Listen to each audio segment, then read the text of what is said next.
Good morning friends, welcome back to our new blog. तो हम लोग जा रहे थे शिवरात्रि का मेला देखने के लिए मंडी। तो मेले पहुंचते ही सबसे पहले हमने देखा कि हम गवर्नमेंट एग्जीबिशन देखने जाएंगे, क्योंकि फिर आज इनका लास्ट दिन था। उसके बाद ये रहते नहीं है, मेला तो पूरा टाइम रहता है। तो सबसे पहले हमने एंट्री किया और वहाँ पे रखे हुए थे ट्रैक्टर वगैरह। और यहाँ इस शॉप पे जो है वो हैंडमेड प्रोडक्ट्स जो थे फार्मर के द्वारा वो रखे हुए थे। और यहाँ कुछ कश्मीरी सामान भी था, जैसे कश्मीरी केसर वगैरह, जो कि हमारी यमु देख रही थी। फिर हम थोड़ा सा आगे गए और हमने देखा कि यहाँ पे जो है वो हैंडमेड शॉल्स और टोपियाँ रखी हुई हैं। और बड़ा ही मज़ा आ रहा था इन एग्जीबिशंस को देखने का। फिर हम गए एक शॉप पे और वहाँ पे जो थे वो खाने पीने के प्रोडक्ट रखे हुए थे, जैसे पंजीरी वगैरह हो गया, घी हो गया, देसी अचार हो गया। और जैसे हमारे खंदेला या गलोया जैसी जड़ी बूटियाँ होती हैं। फिर आंटी ने हमें फ़ोटो खींचने के लिए बोला था, तो हमने फ़ोटो भी खींचा। उसके बाद हम गए एक शॉप पे जहाँ पे कोटियाँ वगैरह और हाथ से बुनी हुई पुलें वगैरह थी। बहुत ही सुंदर ये लग रही थी और हम सोच रहे थे कि चलो ख़रीद ही लेते हैं। फिर ये सारे देसी प्रोडक्ट हैं जो लोगों ने यहाँ एग्जीबिशन में लगाए हैं। उसके बाद हम गए थे एक शॉप पे जहाँ पे हमें ये स्टॉल जो है बहुत सुंदर लगी थी, कि कितनी मतलब कपड़ा भी बहुत अच्छा था इसका और देखने में लुक वाइज भी बहुत अच्छी थी। और यहाँ सदरियाँ वगैरह भी लगी हुई थी। फिर हैंडमेड्स बैग वगैरह भी लेडीज़ ने जो थे यहाँ एग्जीबिशन में लगाए थे। तो मतलब एक-एक चीज़ को ना ऐसे देखने का बड़ा भारी आनंद आ रहा था। दिल कर रहा था कि हाँ, अच्छे से मतलब इनको देखें कि क्या है। फिर यहाँ ये जुतियों का जो था वो एग्ज़िबिशन लगा हुआ था। यहाँ भी बहुत सुंदर-सुंदर जुतियाँ थी। उसके बाद ये स्पाइसेस थी जो ऑर्गेनिक थी टोटली और किसान द्वारा बनाई गई थी। मतलब उ उनके उनके लोकल प्रोडक्ट थे ये।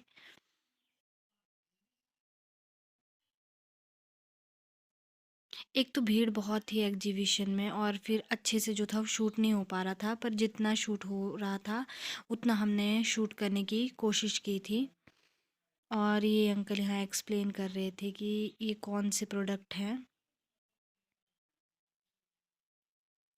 ये वॉलनट का कुछ जो था वो साबुन वगैरह था शायद।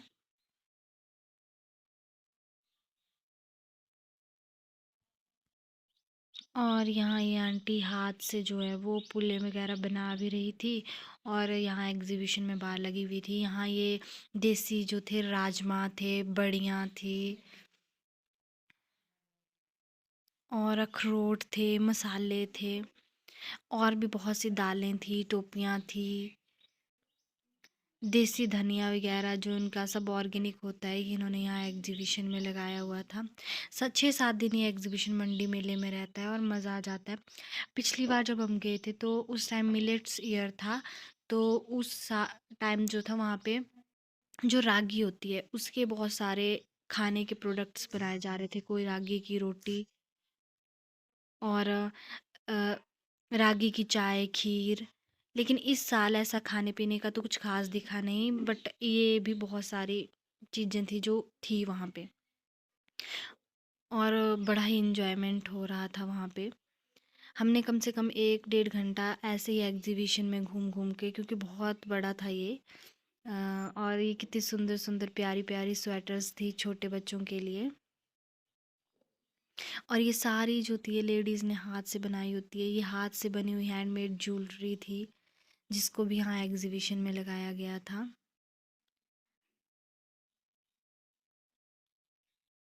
और ये बहुत सुंदर सुंदर थी सारी ही। कुछ इनमें से थी भी कि जो दूसरी थी, बाकी बहुत सारा जो थी हैंडमेड थी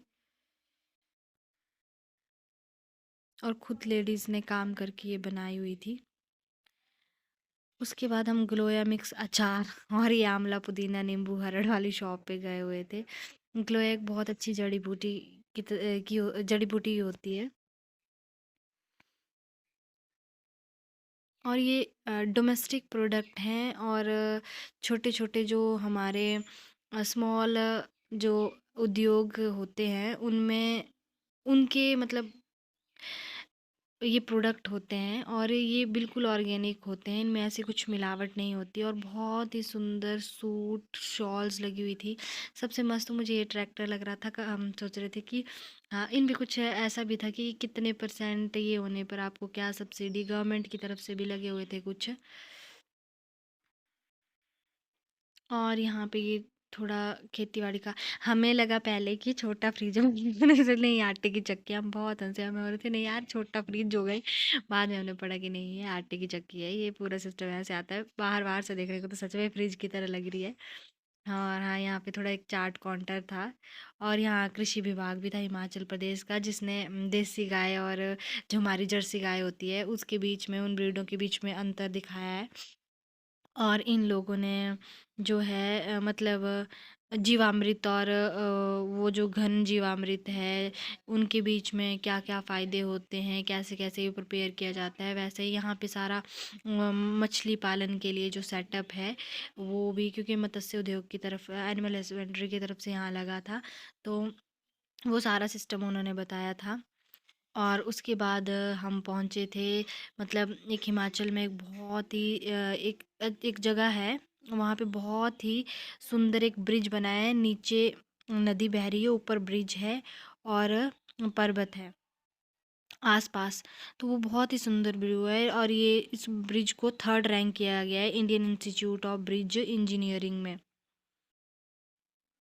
तो हम उसका डिज़ाइन देख रहे थे cable stay bridge on river Beas at Hanogi Hanogi Mata का जो मंदिर है ना कुल्लू साइड वहाँ पे ये ब्रिज था। फिर हम वन विभाग के वहाँ पे गए थे तो यहाँ पे हमने बहुत सारे देसी प्रोडक्ट थे पतले वगैरह और यहाँ लेडीज़ जो थी वो वन विभाग वालों के साथ फ़ोटोज़ ले रही थी। फिर उसके बाद हम पहुँचे ये फूल वाली शॉप पे जहाँ ये फूल एग्जीबिशन के लिए रखे हुए थे और साथ में यहाँ फूल नहीं थी एक्चुअली एपीकल्चर के लिए थोड़ा बहुत ही सेटअप किया हुआ था कि सिखा रहे थे कैसे किया जाता है। फिर पहुँचे हम डेयरी मैनेजमेंट में और हमने देखा कि हमने पूछा इनसे कि ये कैसा सेटअप है कैसे किया जाता है तो इन लोगों ने हमें एक्सप्लेन किया डेयरी मैनेजमेंट के बारे में और साथ में गोट फार्मिंग के बारे में कि उन्होंने डबल स्टोरी गोट सिस्टम जो है ये बना रखा है जिसमें दो फ्लोर पे गोट्स को रखा जाएगा और एक गंद जो है मिक्स नहीं होगा। फिर उसके बाद हमने सोचा कि चलो अब देवी देवता के दर्शन कर लेते हैं तो हमने देवी देवता के दर्शन किए अच्छे से और यहाँ पे हमें माता का आशीर्वाद भी मिल गया। और उसके बाद हमने सोचा कि अब भूख लगी तो कुछ खा लेते हैं तो भाई साहब इतने महंगे चने समोसे 50 रुपए की प्लेट वो भी हाफ 50 रुपए में तो मैं 2 फुल प्लेटें खा के आ जाती। और उसके बाद हमने खाया राजस्थानी दाल बाटी चूरमा जो इतना तीखा था अच्छा पर इतना तीखा कि पेट जलता रहा। Thanks for watching.